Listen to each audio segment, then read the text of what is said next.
Actually, kaninang umaga po, hindi lang po si Kong Pami ang tumawag sa akin, hindi rin lang po si Kong Sia.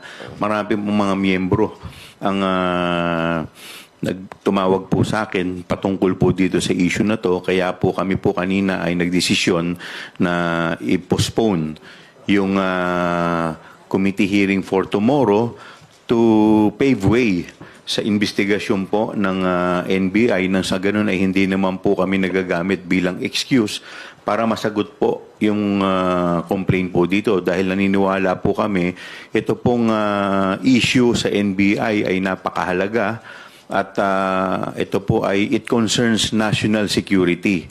Kaya kami po ay nagdesisyon na i-postpone po muna ang committee hearing for tomorrow.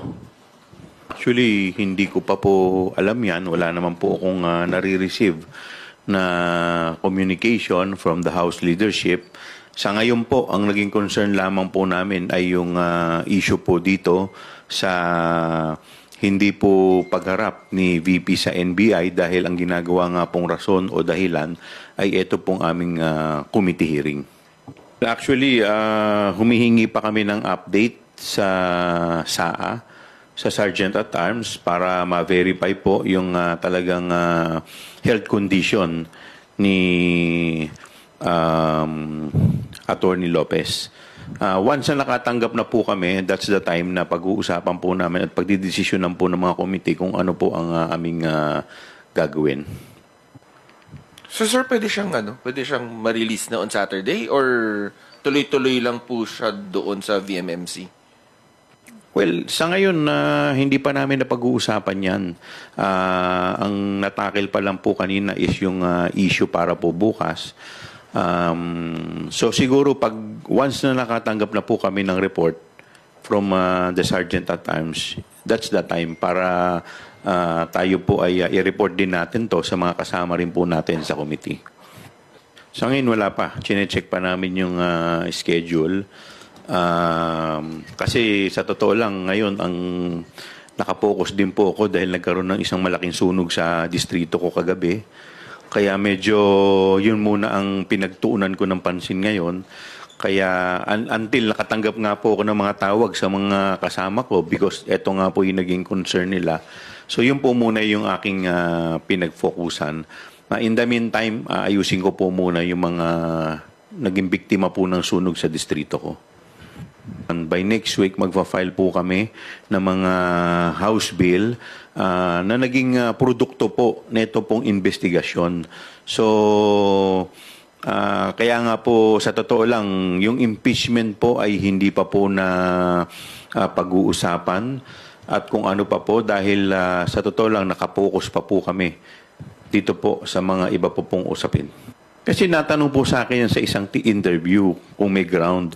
So, base po sa aming investigasyon, maliwanag naman po yung ground. Ang tanong lang naman po dyan kung ito po ay itutuloy. Tutuloy po ba, sir? Sa ngayon, wala pa nga po na pag-uusapan, kagaya po na ng binanggit ko. Kaya nga nagugulat po kami kung saan po nanggagaling yung mga ganyang salita. Dahil unang-una, syempre, alam naman po natin yung sitwasyon ngayon. By next year, election na. So, lahat busy. So, kaya hindi ko po masagot kung totoong magkakaroon ng impeachment dahil by February, start na po ng national campaign. By March, start na po ng local campaign. So, yun po ang hindi ko po masagot. Wala naman po sa amin binabanggit pa as of now Kaya nga po, sinasabi ko po, ito po ay pag-uusapan pa ng mga miyembro kung ano ang magiging laman ng aming committee report. But definitely, magiging laman po niyan ay yung mga batas na amin pong napag-usapan na siguro kailangan maging priority bill po para po maiwasan na po yung mga ganitong klaseng problema in the future. Ako po hindi kabilang sa kanilang partido. Hindi po ako kasama sa unit team. Kaya lang po, ako po bilang isang mambabatas, ako po kasi naniniwala na lahat po tayo, people have spoken, nagsalita na po ang tao nung eleksyon. Dapat po lahat kami, we should rally behind the President. Why? Because kung ang Presidente po ay naging matagumpay, ang bansa po natin ang makikinabang. And it will redound to the benefit of the people. Pero kung ang presidente po ay hindi naging matagumpay, ang kawawa rin po ang bansa natin. Threat is a threat. So, kung ano man po yun, tsaka lahat naman po tayo siguro napanood natin. So, medyo disturbing po talaga. At tsaka talagang worries. Nakakaano po talaga, nakakabahala po talaga yung mga binitawan na salita. Kaya nga po, kami po sa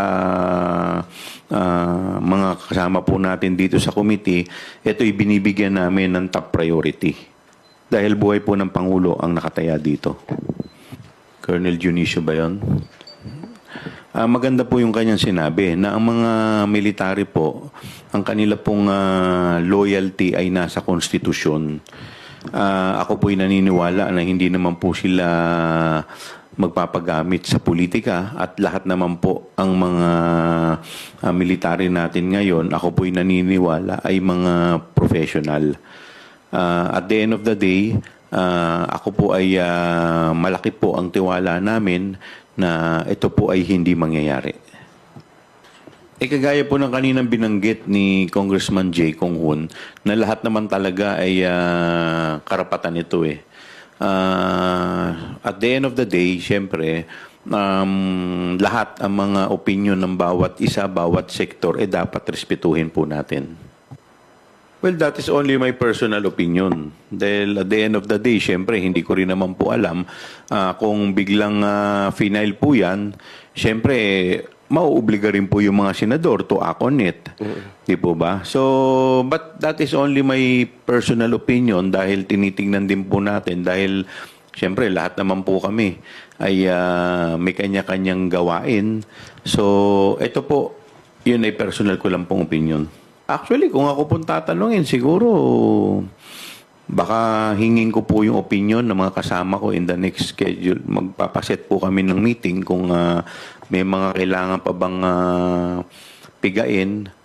Kung wala naman na po, siguro it's high time. Kasi ako, ang dami ko ng suggestion na mga batas eh. May mga kasama ko, marami na rin sinasuggest na mga batas. Kaya nga po, sabi ko, by next week, may mga maifa-file na rin po kami na batas.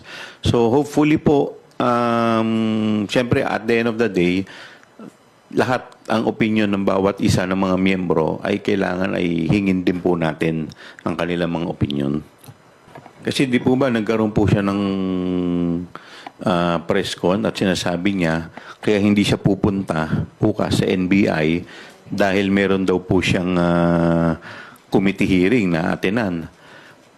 Kaya nga po, yun nga po yung pinarating sa akin ng mga kasama ko na para ang nangyari kami pa ang nagiging dahilan para o nagiging excuse para po hindi siya maka-attend.